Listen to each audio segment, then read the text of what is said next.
In today's video, I'm going to teach you how to create a breakout room in Zoom. Whether you're hosting a virtual classroom, business meeting, or any group gathering online, breakout rooms can be an excellent tool to facilitate small group discussions. In this guide, I'll walk you through the process step by step, ensuring you're ready to effectively manage your sessions. Let's begin by opening up Zoom on your computer.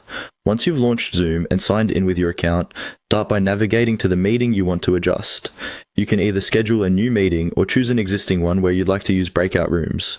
Next, make sure you're in the meeting session. On your Zoom toolbar, which usually appears at the bottom of your screen, you'll find an option labeled More. It's important here to note that this option may sometimes be represented by 3 little dots if you're working in a minimized window. Go ahead and click on More. This will reveal a drop-down menu where we move on to our next step. In this menu, look for the Settings option and click on it. The Settings module contains a variety of configurations for your Zoom meeting experience. This is where you can personalize many of the features to suit the needs of your specific meeting. For our purpose, we'll be focusing on a particular setting. Once in the settings, you'll see several tabs. What you'll need to do now is locate the option labeled Breakout Room. It's strategically positioned there because breakout rooms allow you to split your participants into smaller groups. Go ahead and select Breakout Room. Clicking on this option will open functionalities related to creating and managing breakout rooms during your session.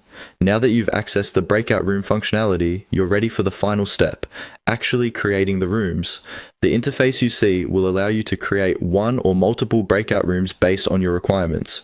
You should see a button that says Create. Click on this button and you will be prompted to choose how you want to assign participants. You can do this automatically, where Zoom distributes attendees evenly, or manually if you want the control to assign individuals to specific rooms. Click on Create and your breakout rooms will be set up. That's the complete process.